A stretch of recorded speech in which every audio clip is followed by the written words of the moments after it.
Today we take a look into the book of John, and we take a reading that is assigned through the Revised Common Lectionary. And this is called the season of Epiphany. It sounds like something you wouldn't relate to, something you wouldn't know anything about, but you ask yourself, why would anybody come up with a name like that? Well, from the birth of Jesus, stories then begin to roll out about him being presented at the temple, and the idea is that he comes into the world and people begin to notice, they begin to have a revelation or an epiphany, an insight. Whoa, a new understanding of something different. And so in this particular story, we're going to be jumping into John chapter 2, and we're going to realize that it's logical and reasonable to want to understand how Jesus enters into the world and how he is revealed to mankind. This story is set in a way that we understand Jesus is an adult, and as an adult, he has probably been to the Feast of Tabernacles in Jerusalem, and afterwards he has come down to the area of Jordan where he meets up with his relative John the Baptizer. He presents himself and is baptized in the Jordan. And it is there that he meets his disciples, a story that you don't find in the Synoptic Gospels. And as I consider John's Gospel, I suggest to you that John, writing much, much later than the others, putting their material together, is responding to probably a lifetime of hearing the same questions. Okay, we really don't know how you guys first met Jesus. It happened this way. We were all over at John's kind of hanging out near the River Jordan. He had this sort of informal camp, and we were all sort of Messiah watchers. And here he came, and John told us he's the one. And that's how we were introduced to him.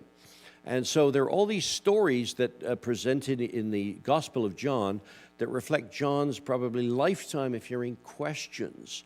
And also John responding to, since there's 40 or 50 years of Christianity now, all of the heresies that have entered in the latter part of the first century. Heresies like, well, he wasn't really human, you know that, don't you? He was sort of like, in fact, some of the extreme heresies where he was a phantom, he was a spirit. He didn't inhabit flesh. And of course, John, who knew Jesus on an extremely personal basis, he's the one who leans against Jesus' shoulder at the Last Supper. He's the one who's said to be the disciples Jesus loved, meaning he was kind of his little brother. There were times when probably he was referred to as, Jesus' pet or something like that, in moments of snark. And so he had an extremely personal relationship with Jesus. Didn't mean to say he was, quote, chairman of the disciples. Peter assumed that role because Peter was pugnacious, and he was the one who was put forth at first on the day of Pentecost, things like that. But John had this sort of really personal older brother, younger brother type of relationship for a while with Jesus. And he's the one, of course, who lives the longest. And you get that little exchange where Jesus says to Peter, one day you're going to find yourself in the position where it'll be hard to be a follower of me. And people are going to put themselves upon you, and you'll die a pretty, difficult death. He prophesies that. And the response is, well, what about John? That's none of your business. It's none of your business. And John appears to have died of old age, although, he was in exile on the island of Patmos when he receives the visions of Revelation. So you have this interesting series of stories and a different perspective that's added by John's writings, John's experiences, John's living longer than all of the other disciples. And so here in this Gospel of John, we get this background story about Jesus. He must have gone to the Feast of Tabernacles. Then afterwards, he comes and he joins with John and his followers. He meets his disciples there. And so we get this feeling. Now, what happens after he meets the disciples and they've been encouraged to go get to know him really well? Well, Jesus takes them on a trip. and they go back up to the north, where they're all from. Jesus is further north in the Galilee. They're from the central part of the Galilee, from the area of Capernaum. And so when we break into John chapter 2, verse 1, we read this. On the third day, a wedding took place at Cana in Galilee. Jesus' mother was there. Jesus and his disciples had also been invited to the wedding. When the wine was gone, Jesus' mother said to him, "They've no more wine." "Woman, why do you involve me?" Jesus replied, "My hour has not yet come." His mother said to the servants, "Do whatever he tells you." Nearby stood 6 stone water jars, the kind used by the Jews for ceremonial washing, each holding from 20 to 30 gallons. Jesus said to the servants, "Fill the jars with water." So they filled them to the brim. Then he told them, "Now draw some out and take it to the master of the banquet." They did so, and the master of the banquet tasted the water that had been turned into wine. He didn't realize where it had come from, though the servants who had drawn the water knew. Then he called the bridegroom aside and said, "Everyone brings out the choice wine first, and then the cheap stuff after the guests have had too much to drink. But you've saved the best to last." What Jesus did here in Cana of Galilee was the first of the signs through which he revealed his glory, and his disciples believed in him. Now, weddings are fun times. I've had a number of wonderful highlights in my life, but I have to say returning to England, returning to the United Kingdom for weddings, rates right up there. I have 3 nieces, and I performed 3 weddings. And I have 2 nephews. I've performed 1 just this past September. Shelley and I were able to go. First of all, we had to check her roots out in Scotland, and sure enough, well, came to a better understanding of her, having, gone to Scotland, never been to Scotland before. Well, I went there for a couple hours once, but when you spend a week there and you look around and you get a feeling for everything, you say, yeah, I understand where this comes from. And I understand, I've still got to go to Ireland to really figure out, the rest. But anyway, having said all that, went to a wedding. So it's a blast. I hope there's one more, but I have one nephew who's dragging his heels. I'm going to have to get on him and tell him to hurry up, because I don't know how much longer I have for this life, and I'd like to see the 2 nephews married as well. Going to the wedding, I knew it was going to be a wing-ding.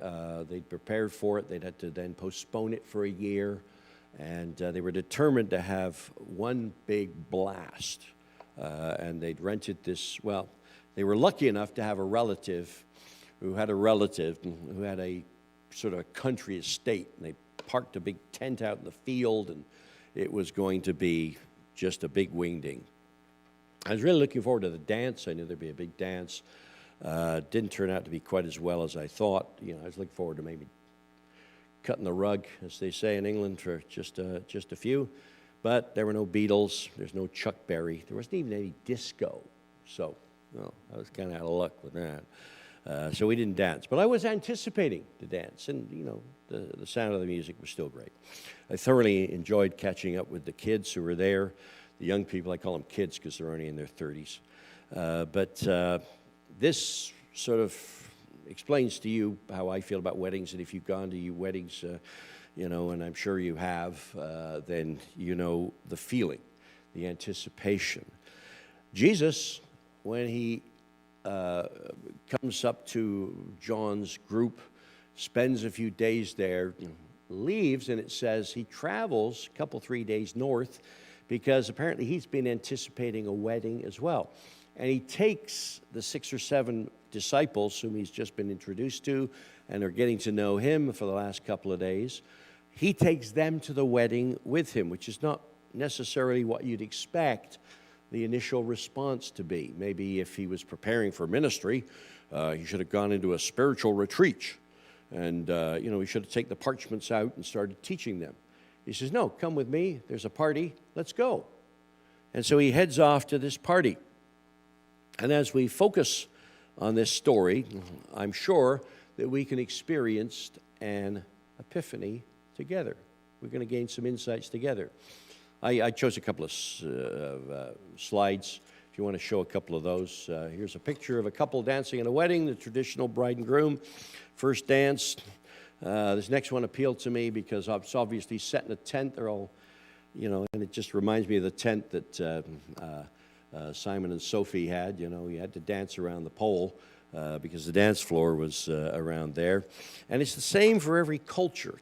Recently, I was able to meet up with a bride and groom in the Sikh culture, and I saw this picture, and I noticed the bangles, the bracelets on the left arm of the bride here. I don't know if it's any significance to the left or the right arm, but I said hello to the lady, and I knew that there were a series of celebrations. Simon and Sophie had a wedding this last September. Then there was stuff over several days that happened. The Sikh wedding, I think, they have like 5 days of celebration. It's almost as good as a Ukrainian wedding. I remember Joe Prosiak telling me that when he got married, he and Ann took off for their honeymoon and came back a week later, and the relatives were still in the yard. This is sort of a traditional type of thing. And with a Sikh wedding, you have this for the bride's family on one day, this for the groom's family on another day, and then you have something else, and then you have the ceremony. And the bride, I said, and I was being facetious to some extent when I said it, because, they came up in the car, and she got out, and she was looking gorgeous in her outfit and everything else. I said, yeah, I guess you're the bride. She said, oh, yeah. She said, you can tell I'm the bride because I got these red bands on my wrist. There were certain traditions and certain stories that go along with that. And it doesn't matter what culture you come from. Weddings are a blast. They're designed to be that way. And if you think about it, here's one more picture. This again reminded me of Simon and Sophie, everybody dancing in the tent around the pole, being careful not to knock it down because you'll bring the thing down on your head, I suppose. But when Jesus decides to explain, on the book of Revelation reveals what it's like to experience the fullness of the kingdom, how's it described? It is, quote, the marriage supper, the wedding supper of the Lamb. In other words, the kingdom of God is a party. Even better than that, it's a wedding party. And so here we start this story. On the third day, a wedding took place in Cana in Galilee. Cana is just sort of like to the west a little ways from Nazareth, where Jesus grows up. Jesus' mom is there, obviously, because everybody's there. That's the whole point. In a small village, if you have a wedding, everybody shows up. Hospitality is extremely important in this culture, and still to this day, in the Middle East, hospitality is important. You find stories throughout the Old Testament where hospitality is extremely important.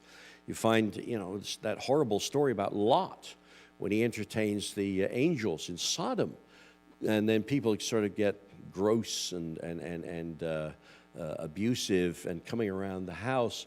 We're entertaining guests here. It's so important we be hospitable to these strangers that I'm going to shove my own daughters out there to be abused by the crowd. You think, how sick is that? But that's how extremely important hospitality was in that culture. When Abraham sees a stranger coming, he gets up and he goes and he said, hey, kill the fatted calf. Hey, make some bread real quick. And he ventures welcomes the strangers into his tent. And it turns out that they're angels who have come to talk with him about certain things. And so you get the idea. This is a great big hairy deal. Obviously, then, the family's going to be included. Obviously, everyone in the village is invited. And Jesus shows up, understood that he's coming because, of course, the whole family, Jesus' brothers, sisters, and mom will be there. And if he shows up with 6 or 8 new friends, well, of course they're invited. You don't even have to ask. And now this wedding, which is probably going to go on for several days, they run out of wine. Now, for us, it's neither here nor there. But number one, wine is a symbol of celebration. It is certainly, even to this day within Jewish culture, I've heard it said that wine is essential at every occasion. A Sabbath meal, a high day, this is just part of the culture. Wine is integrated into everything. Drunkenness is extremely frowned upon. It is a disgrace. So abusing wine is just not, you can't do that. Now, in some cultures, unless you get well lit, then that is just considered a way to celebrate. But because it mentions wine here, doesn't mean to say that everybody's getting blotto. Wine is also, Jesus has wine at the Last Supper, and you ask about that, and actually water's not always the most reliable, so actually having a jug of water and wine mixed was quite typical, because wine can kill bacteria and take away things. Certainly I've heard that, and if it's not true, I don't want you contradicting it right now. Okay, so on the other hand, we spent a few days in Mexico, and it's an all-inclusive. They pour wine, but that sort of thing. I have to admit, if they say to me the wine came from Spain, I just say, "Oh, okay," and I sip a little, and it's kind of flat. It's not that good. Okay, thanks, but won't be drinking the whole glass. This sort of thing. So wine depends on taste. My wife worked at a winery for a little while in Kelowna, so when I say this is good, she says, "Well, give me the glass," and she swirls it and sniffs it, and then tastes it and pronounces whether it's parsnip wine or whatever, analyzes it. Me, the only thing I know is you swirl it around the glass and you look and say, "Oh, it has legs." The Spanish wine they offered me didn't have any legs. Didn't have any life either. But anyway, that's another story. So here, the wine is gone. There's no more wine. This is a disaster in any circumstances. And Jesus' mother tells him this. And his response is, "Woman, why do you involve me?" You might say, well, that's a bit snarky to talk to your mom that way, isn't it? But the term woman was actually a term of respect, endearment. Some translations will actually render it dear woman. I think of it in terms of dear lady. In our culture, if you say woman, it's like the Middle English thing, wench. You try that at home. You might get the thing passed to you, but it might end up a slap up alongside the head. It doesn't go over. So Jesus is in no way showing rejection or disrespect for his mom. What he is saying is this: Mom, this is not a good time for me to be doing anything. I'm not thrusting myself forward. Remember, he doesn't take his new disciples on a spiritual retreat, in quotes. He takes them to a party. Remember that when he begins his ministry, and I'll digress for a moment, it's like 6 months from now. And when he does begin his ministry, he really flies under the radar. He doesn't go up against the establishment in Jerusalem. It's not until the end of his ministry, when he's ready to offer himself, that he makes a lot of public statements that are designed to bring on the opposition. And so he's just saying here, look, I'm not going public. I'm not stepping up. I'm not drawing attention to myself. Now, some commentators will say that his hour is the hour of his crucifixion. And this does not seem to be in any way connected at this particular point, as far as I'm concerned. So what I'm suggesting is, Mom, I'm not going to thrust myself forward. I'm not going to make a public statement. I'm not going to take the lead here. This is not the time for me to step up and announce to the world, I am the Son of God. But on the other hand, you see his mother coming to him because apparently Joseph is not around. Dad, his earthly father, has died. We assume that. And I think Jesus has had the experience of being head of the family for quite a few years. And I think that plays into the idea that he has participated in every way that we might imagine him participating in the human experience. He clearly was not married. On the other hand, he had responsibility for his children. I beg your pardon, not his children, but his siblings. And he was the oldest in the family. And even at the end of his life, just about the last thing he does on the cross is to say, Mom, John will care for you. John, care for my mother. Doesn't even say, Mom, you're going to be safe with the brothers and sisters. He commits her to John, his little brother, the author of this gospel. And so at this particular point, you see an exchange between mother and son. Now remember, Mary is many things, but first and foremost, she is a Jewish mother. Okay, I don't know what that communicates to you, but a little bit, she's not a wallflower. She's not somebody who just sort of fades into the curtains. No, she is somebody who is involved. Whether or not she is a relative to the family, whether or not she has some direct responsibility here, we don't know. But she's not a person who sits back and says, well, it's not my wedding. Why should I care? Why should I worry? It's a disgrace for them. Oy vey. But it's their problem, not mine. She sees the problem. She brings it to Jesus. Why? Because Jesus is somebody who has taken responsibility and shared responsibility with her for, quite a few years. All right?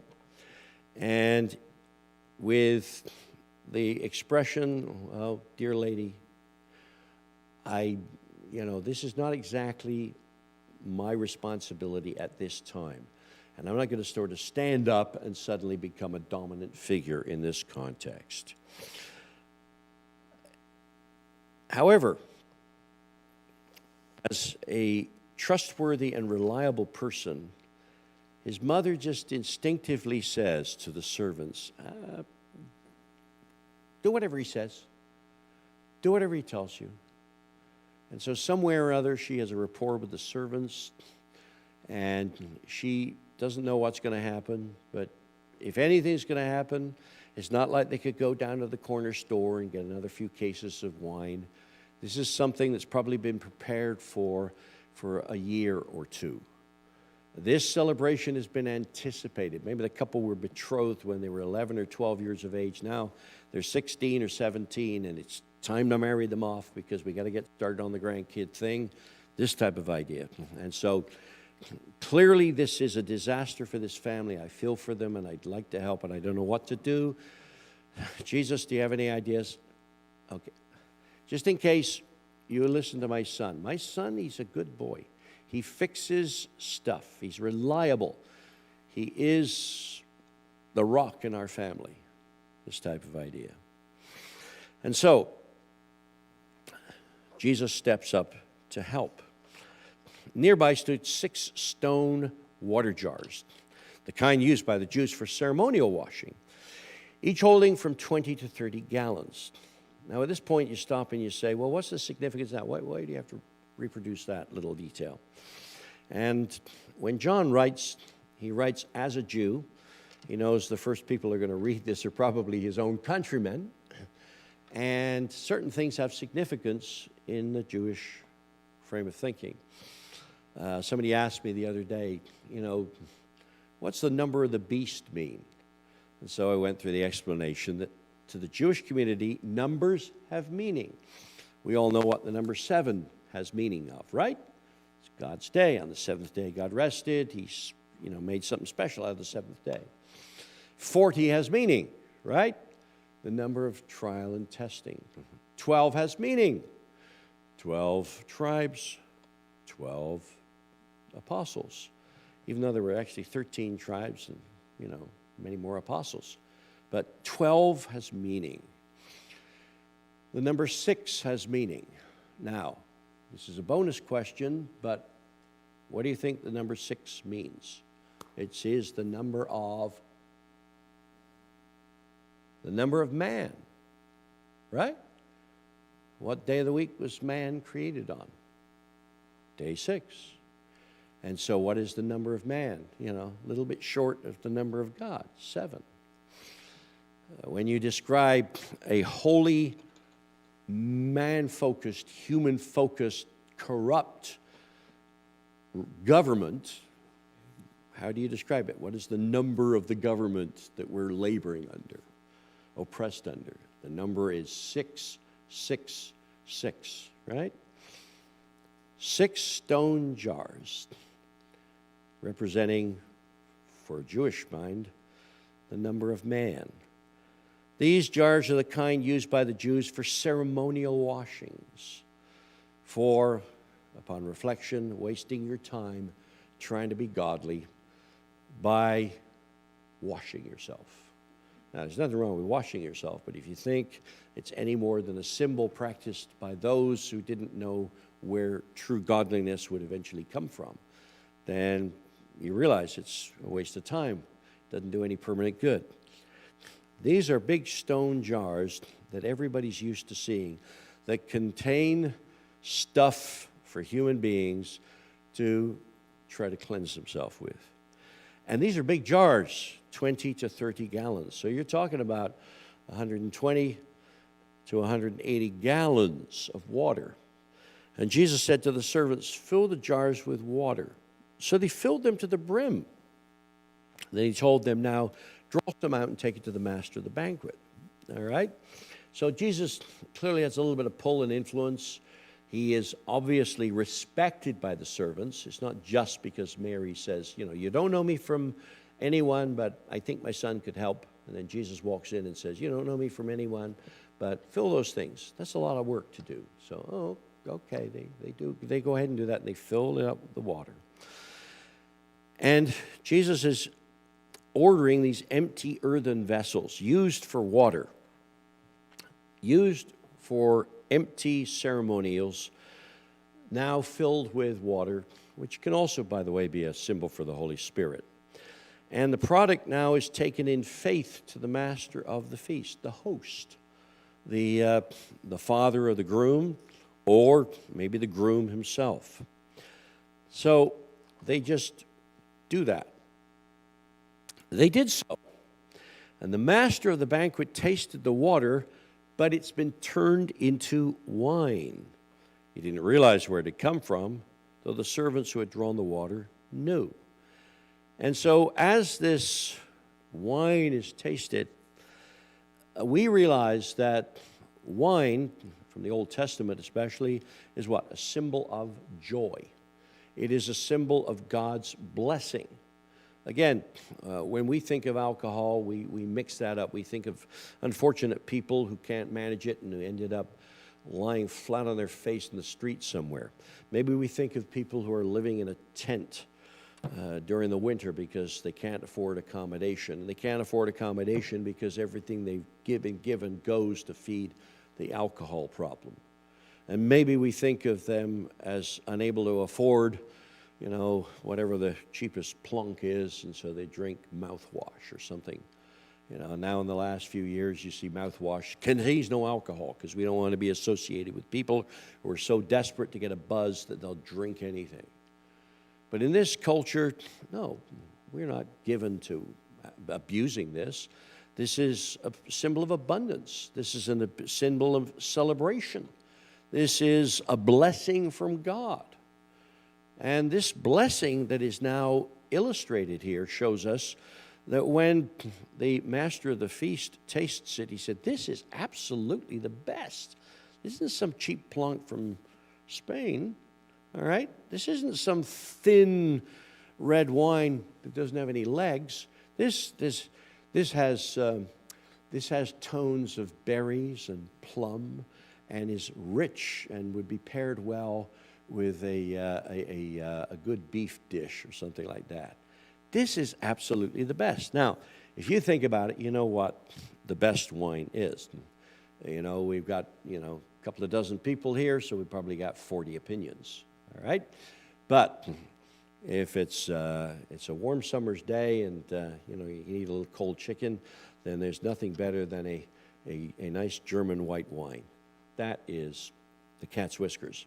And if you're going to have a stew or something in the winter, there's nothing better than a Merlot.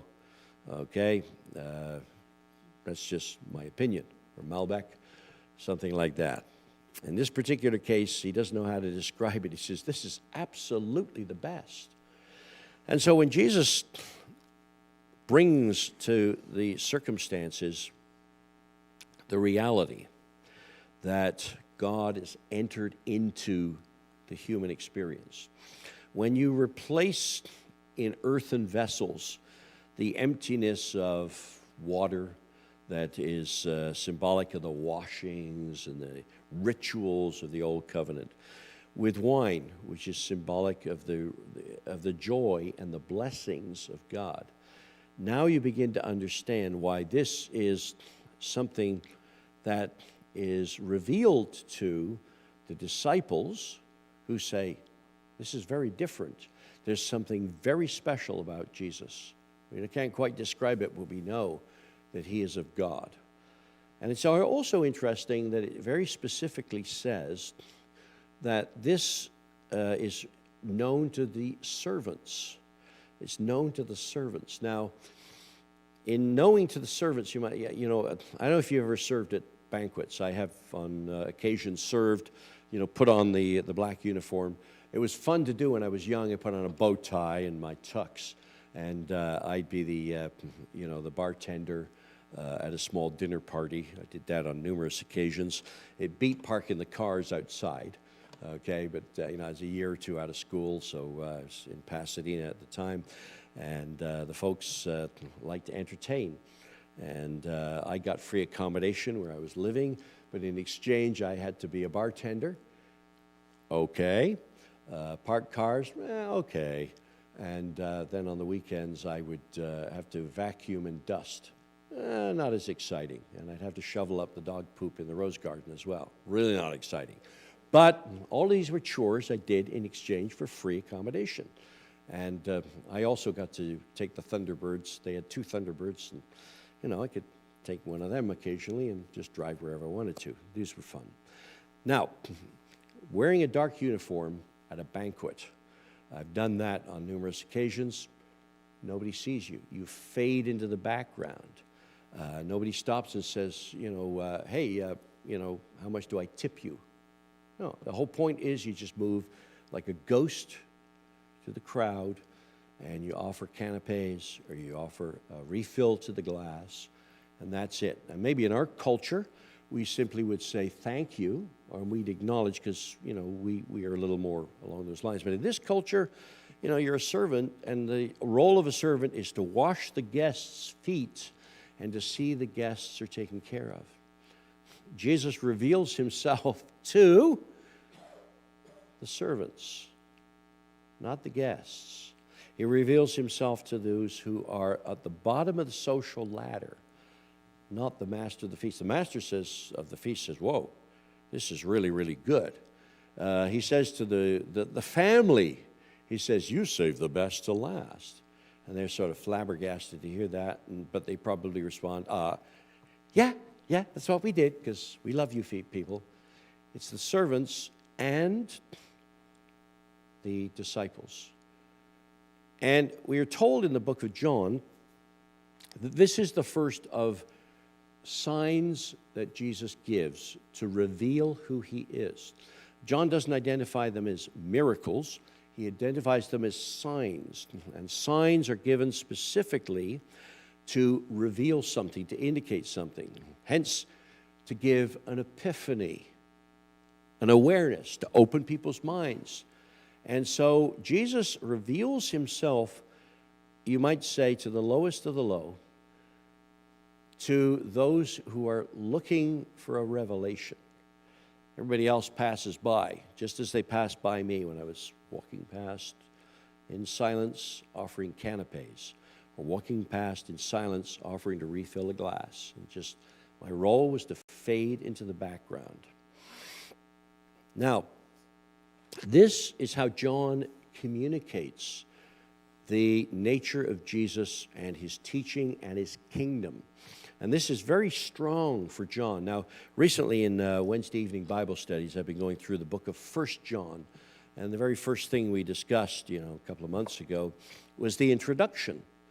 And in the book of 1 John, you find the author's motivation and what he's trying to accomplish by writing and telling these stories about Jesus. And again, if you were to look at the Gospel of John, you would ask, well, what's the significance of the number of signs that he reports?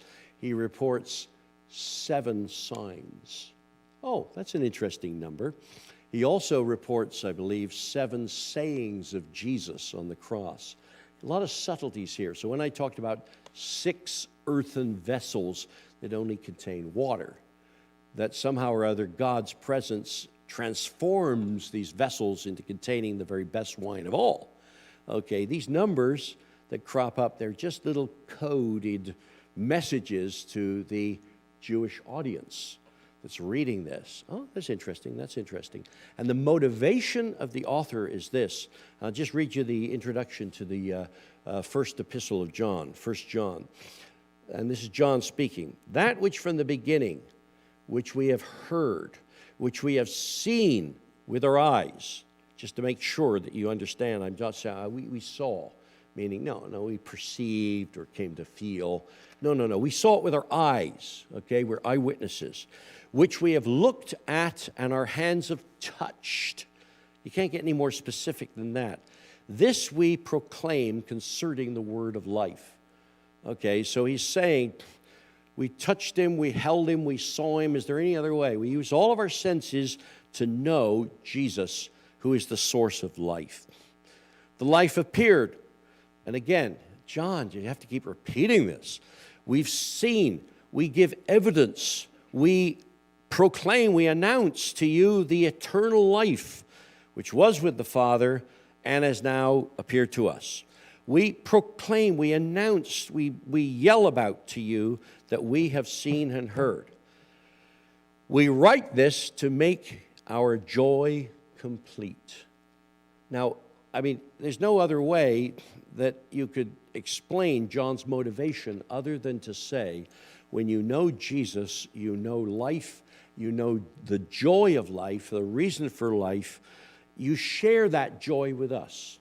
And that's the point of the story that John is reporting here. Now, the other authors come from different perspectives. There's nothing wrong with that. But the very first perspective John is putting across in this story is to know Jesus is to know life that has meaning and has focus, that has fulfillment, that has joy. And it's more than just a glass of wine.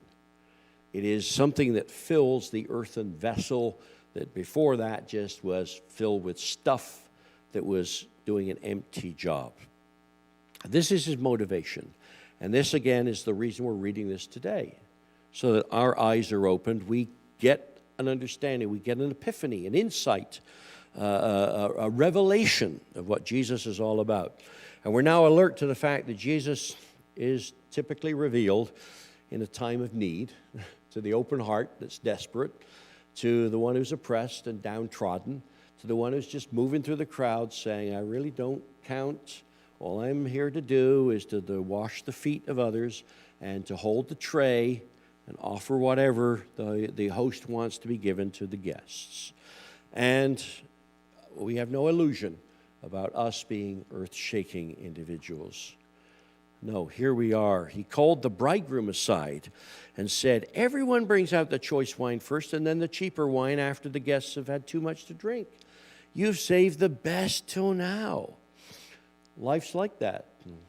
When Jesus enters into life, things begin to grow, they begin to develop, and we begin to understand. And I think quite often at the beginning of the journey, I know as a young person, there were certain things that happened in my life that you could say were, personal little miracles. The time when you thought you were going to die, but you didn't. Certain times when you thought the world was going to end, but it didn't. You say, well, that's highly subjective. You can't write that up as a personal miracle that you can publish in the journal as evidence of God's existence. And you'd be right. On the other hand, it meant something to me. It was a personal experience for me. It was a sign, yeah, I guess God didn't really hear that prayer, and he answered it. It's a personal witness. And this little incident here is reported. What Jesus did here in Cana of Galilee was the first of the signs through which he revealed his glory, who I am, what I'm about, the powerful presence of God in the flesh.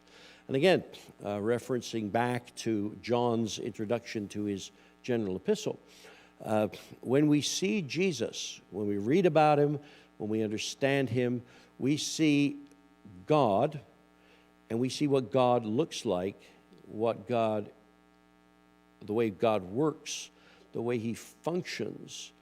Everything about God, we are told, dwells in Jesus. This is how we relate to God. In him dwells the fullness of the Godhead bodily. And so, as we try to understand the miracles that God does, and again, they're not the type of miracles you can reproduce and write down and put in the Edmonton Journal and prove to anybody else God exists. But for some reason or other, they speak to our minds, to speak to our hearts. They prove to us God's existence. And so when you come to this story, you ask, well, what sort of epiphanies have we picked up? What sort of insights? What sort of revelation? Well, I'd say things you probably didn't expect, but here they are. With Jesus, with God, hospitality apparently is important. He's welcoming, he's accommodating, and the building of an appreciation of that becomes important.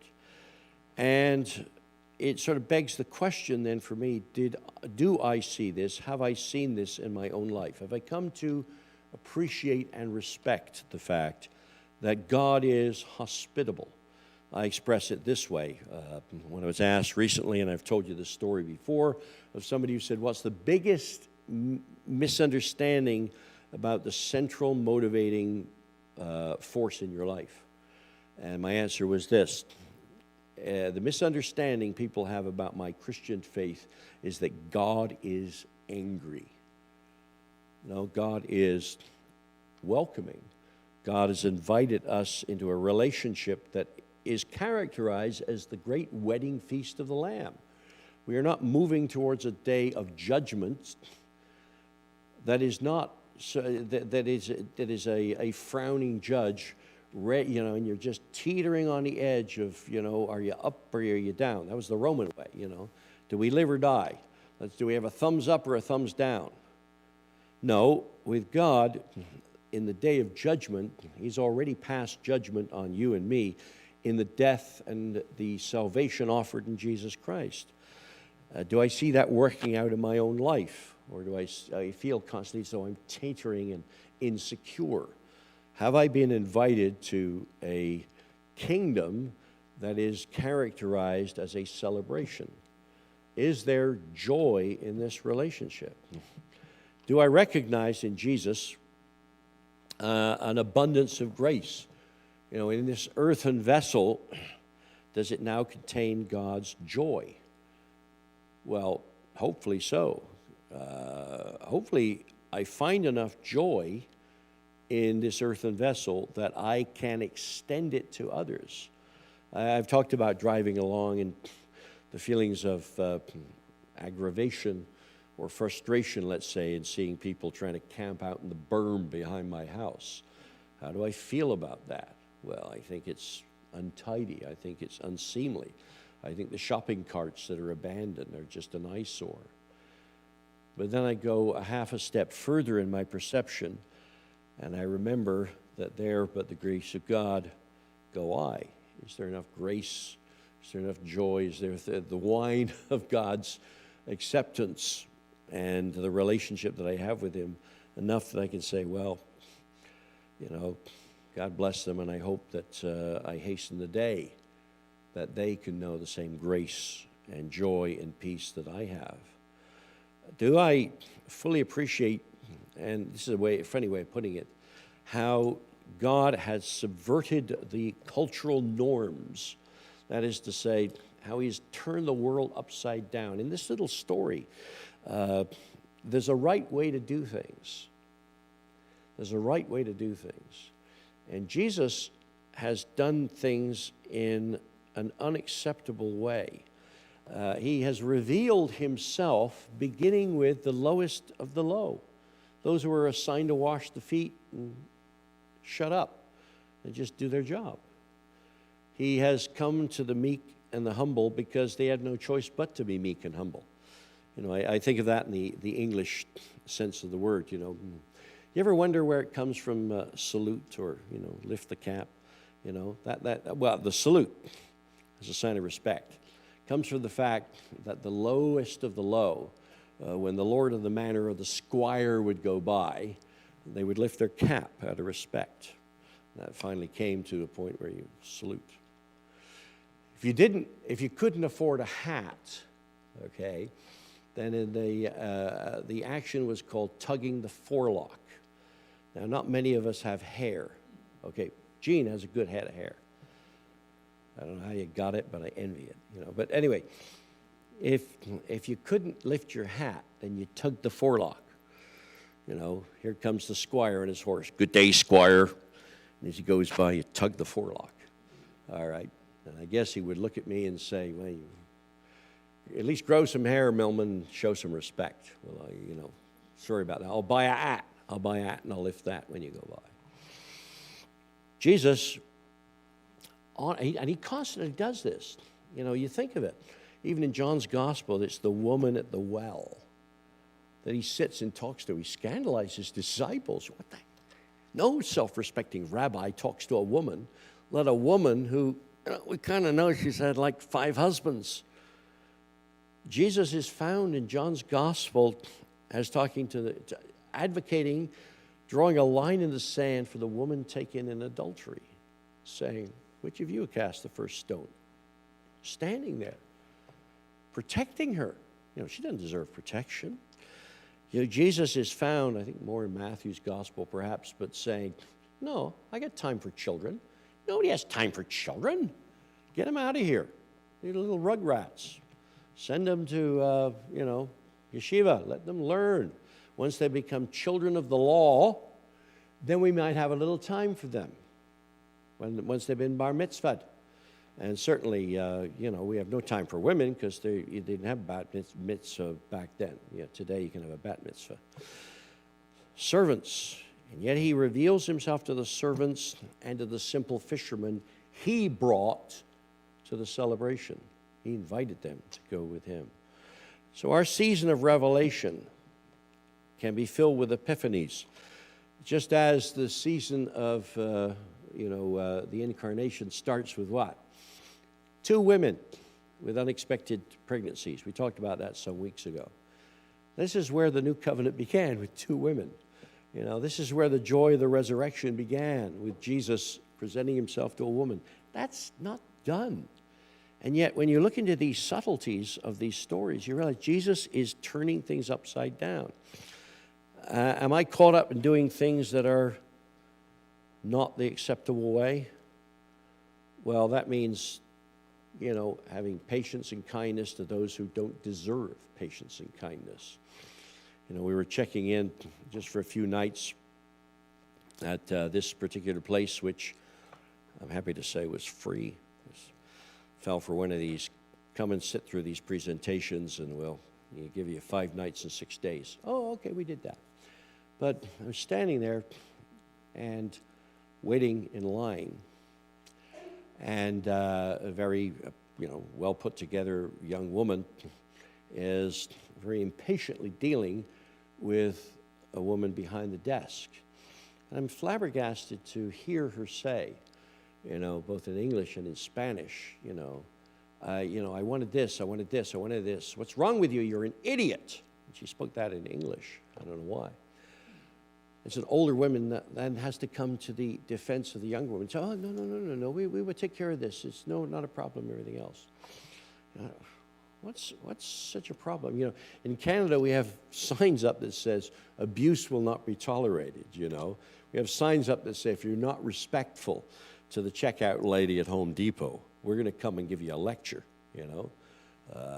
In fact, you'll be probably lectured by the woman herself. You know, I had that experience once. I don't want to get into that story, but I left one line and went to another because the individual just had no idea what I was trying to explain about, you know, how to build something.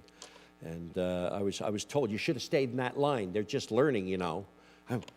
Okay, pardon me, you know. It's abusive to seek out a little extra help here, you know. Ooh.